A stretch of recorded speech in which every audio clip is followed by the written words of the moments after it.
মানবাধিকার হযরত ফজল ইবনে আব্বাস রাদিয়াল্লাহু তাআলা আনহু তিনি বলেন, নবীজি সর্বশেষ অসুস্থ, আমি গেলাম, জ্বরে আক্রান্ত, হাত আগাইলেন, আমি নবীজির হাত ধরলাম, বললেন আমাকে নিয়ে চলো। আমি গেলাম মসজিদে নববীতে, কোনো নামাজের ওয়াক্ত না। তিনি বসলেন আর সব সাহাবীদেরকে ডাকতে বললেন। আমি সাহাবাই কেরামকে ডাকলাম। নবীজি বললেন, শোনো, আমি দুনিয়ার থেকে চলে যাওয়ার সময় খুব কাছাকাছি, তোমাদের সঙ্গে আমার কোনো লেনদেন থাকলে সেটা তোমরা আমার কাছে বলো, লেনদেন করে নাও। আমি যদি কাউকে কোনো শাস্তি দিয়ে থাকি, সে যদি প্রতিশোধ নিতে চাও, আমি যদি কারো ইজ্জত নষ্ট করে থাকি, সে যদি সেই আমার ইজ্জত নষ্ট করে প্রতিশোধ নিতে চাও, কোনো আর্থিক লেনদেন যদি থাকে, তোমরা সেটা করে নাও। কারণ আমি ভালোবাসি ওই লোককে যে আমার থেকে চেয়ে চেয়ে তার হক নিয়ে নেয়, যে আমি আপনার থেকে এত পাবো, আপনি দেন, অথবা আমার তাকে পাইতো কিন্তু সে আমাকে ক্ষমা করে দিছি। আমি এই দুই শ্রেণীর লোককে ভালোবাসি। নবীজির এই কথায় সাহাবাই কেরাম চিন্তিত, আহা নবী কেমন কথা বলেন। কিন্তু তিনি বললেন কি, শোনো, আমি এই কথা বারবার বলবো, আরও অনেকবার বলবো।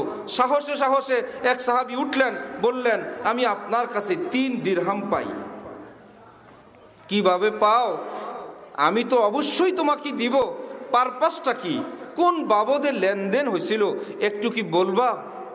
সেই সাহাবী বললেন যে লেনদেনটা এভাবে হয়েছিল, একজন মিসকিন লোক আসছিলেন আপনার কাছে কিছু চাওয়ার জন্য, আপনার কাছে ছিল না, আপনি তখন আমাকে বলছিলেন তাকে কিছু দেওয়ার জন্য।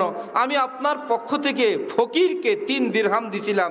আমি তো আমার পক্ষ থেকে দেই নাই, আপনার পক্ষ থেকে দিছিলাম, সুতরাং আমি ওই টাকা আপনার কাছে পাই। আমরা হইলে বললাম, এই তুই কবরে যাবি না, তোর নেকি দরকার নাই, তোর সওয়াবের দরকার নাই। কত ডাইন বাম আছে না?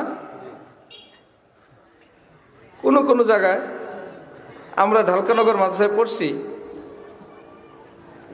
কেউ বিল না দিয়েও তো পকেট হাতা এরকম করে না, দিবে না তারপরও ভান করে। এক হুজুর ছিলেন, তো 3 জন ওনারা পর্দার ভিতরে নাস্তা করবেন, ডাকলেন, তো আমি গেলাম, মুড়ির ভর্তা খাবেন। এখন 2 জন পকেটে হাত দিছেন কিন্তু খুঁজতে আছেন, বের করতেছেন না। 3য় জন মধ্যখান থেকে বললেন, দেখবো কে আগে বাইর করতে পারে।